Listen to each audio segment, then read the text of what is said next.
केंद्रीय गृह एवं सहकारिता मंत्री अमित शाह ने भोपाल के रविंद्र भवन में आयोजित राष्ट्रीय सहकारिता सम्मेलन में शिरकत की। इस दौरान मध्य प्रदेश दुग्ध संघ और नेशनल डेयरी डेवलपमेंट बोर्ड के बीच एमओयू हुआ।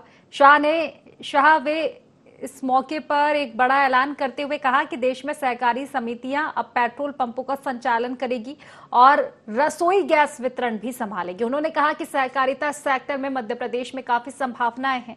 शाह ने प्राथमिक कृषि साख समितियों के कंप्यूटराइजेशन में मध्य प्रदेश के देश भर में अव्वल आने पर डॉक्टर मोहन सरकार की तारीफ भी की। प्रदेश के अंदर कृषि, पशुपालन और सहकारिता तीनों क्षेत्र में ढेर सारी संभावनाएं पड़ी हुई और मैं मानता हूं कि हमने हमारी संभावनाओं का 100% दोहन करने के लिए ढेर सारा काम करने की जरूरत है। और सालों से जो सहकारिता आंदोलन धीरे धीरे मृतप्राय होता जा रहा था, पूरे देश के सहकारिता आंदोलन को एट अ ग्लांस देखे तो बहुत अनइवन हो गया था। कुछ राज्यों में सहकारिता आंदोलन गति पकड़ चुका, आगे बढ़ चुका। ग्रामीण विकास और आर्थिक विकास के सभी पैमानों में वो योगदान करता था। कुछ जगह इसका सरकारीकरण हुआ, कुछ जगह स्थगितता आई गई और कुछ जगह संपूर्ण विनाश हो गया। तो अनेक अलग अलग स्तर पर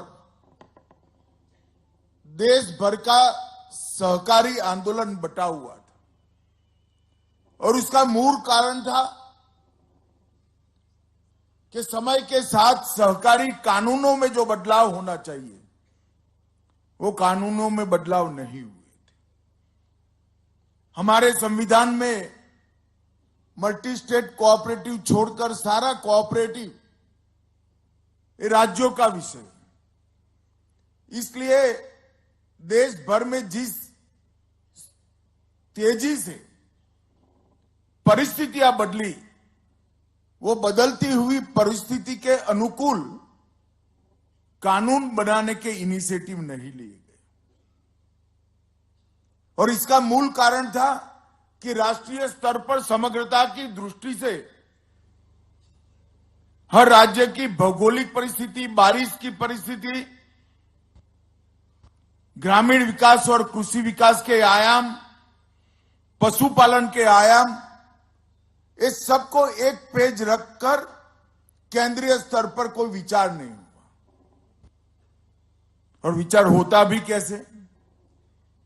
क्योंकि केंद्रीय स्तर पर कोई सहकारिता मंत्रालय ही नहीं था। आजादी के 75 साल बाद देश के नेता और प्रधानमंत्री नरेंद्र मोदी जी ने सहकारिता मंत्रालय की स्थापना। और मेरा सौभाग्य है कि मुझे पहला सहकारिता मंत्री बना दिया। मोहन जी कह रहे उनको थोड़ा आश्चर्य हुआ था। मोहन जी, आश्चर्य तो मुझे भी हुआ था, मगर मित्रों ये 3.5 साल के समय के अंदर मोदी जी ने स्वयं बहुत बारीकी से देखकर सहकारिता आंदोलन में बहुत बड़ा बदलाव लाने का काम किया। संविधान के अंदर जो हमारी मर्यादाएं थी वो आज भी है। आज भी सहकारिता राज्य का विषय है। भारत सरकार सहकारिता के कोई क्षेत्र में कानूनी बदलाव नहीं कर सकती है।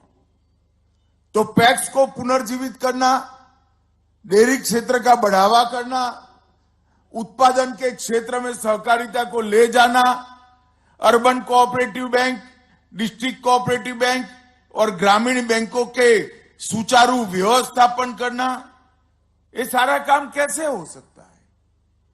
सहकारिता मंत्रालय ने सबसे पहला काम किया, प्राइमरी सोसाइटी जो प्राइमरी एग्रीकल्चर सोसाइटी के नाम से जानी जाती है, इसके लिए एक मॉडल बायलॉज बनाए और मॉडल बायलॉज को सभी राज्य सरकारों को भेजा।